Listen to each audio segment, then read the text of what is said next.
What's up, Juice Gang? It's your boy Juice, and I'm coming to you live with some more juice. So first off, I want to say sorry about the change of location, because normally I do this in my room and in front of my little background and everything. So yeah, sorry about that.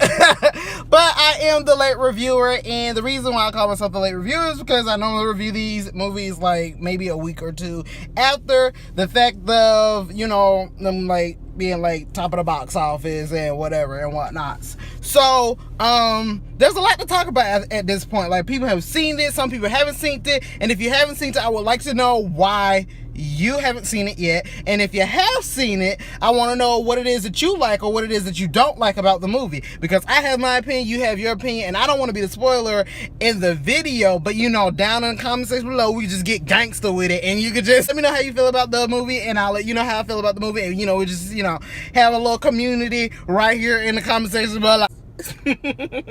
So you can tell by the title that this is gonna be a movie review, so let's get into it. This movie review is about Justice League. Justice League is just an awesome DC comic, and they have kind of like brought it to like right off the back. I'm gonna give this like freaking 5 juice cups overflowing with juice cups and juice necessities and all that stuff. I'm not gonna be like most other people who review these kind of movies and they try to compare them to something like Marvel or this or that. I'm gonna judge it for its own. The fight scenes were amazing. I love the fact that they brought in actual enemies that's a part of the DC line. You know, sometimes like they try to revamp stuff with like new stuff and this, that, the other. The love scenes, was there love scenes? I didn't really see any love scenes, no sparking nobody's eyes or nothing like that, but it was love throughout, a father and a son, so I did appreciate that. And that's how they kind of brought like humanism or whatever you want to call that, like basically real life situations towards the movie.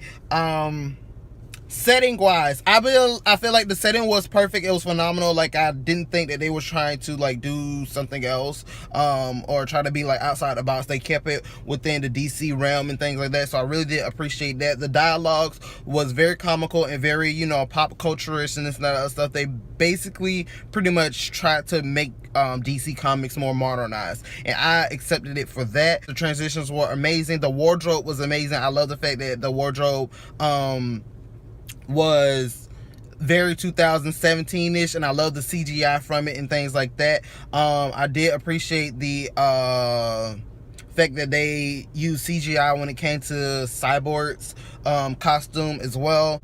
Delivery, I felt like the delivery was kind of, you know, very modernized, to be honest with you. Like, it was very dry cut, you know, not trying to be too extra about something or this, that, other. Like, it was a very dry cut. There was a lot of subliminals when it came to the lines and things like that. The acting was superb. Sorry. It was superb. I love the fact that each character have their own kind of, you know, thing.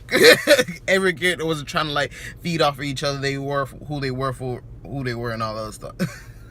They were who they were, and that's all it was to that.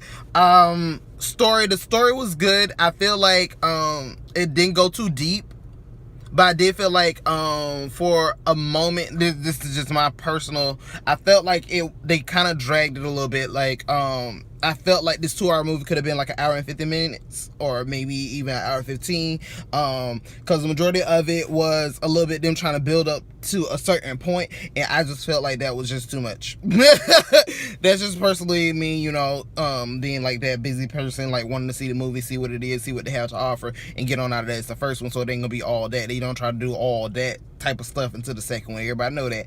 And then they eventually just like use the same thing from the first one and try to like recreate it and make it even better. That's just how movies goes these days. That's just it. The theming was, obviously, it was the theming of the comic, so of course the theming was great. And there were some other questions that I had asked a few of the followers who follow me and subscribers and friends and family that what question I should answer when I'm doing these reviews. So let me get to those questions really quick. So if I was acting in this movie, what character would I be? I possibly would I would want to choose either Cyborg or Flash, and that's only because my personal reference is like both of those characters. Like that's kind of me-ish in a way. And the next question is, if you really want to enjoy a movie, and you really want to enjoy this movie in particular, I feel like you have to go into this movie with an open mind, and definitely do not go into this movie trying to compare it to the comics or compare it to any other movies like it, such as Marvel, the Marvel franchise or anything like that, because it's totally in its own lane and it's its own movie. So you have to judge it for that, if that's what you're going to judge it based upon. But don't like compare movies, because that's where you mess up. That's it. And like I said before, I give this a 5 out of 5. Juice Club's like overfilled, you know, enough for the homies and everything, because it just gave me life watching this movie, and it had so much new direction to it. So I'm definitely going to give this a 5 out of 5. And that's it. Until next time with some more juice and some more reviews, Juice is out.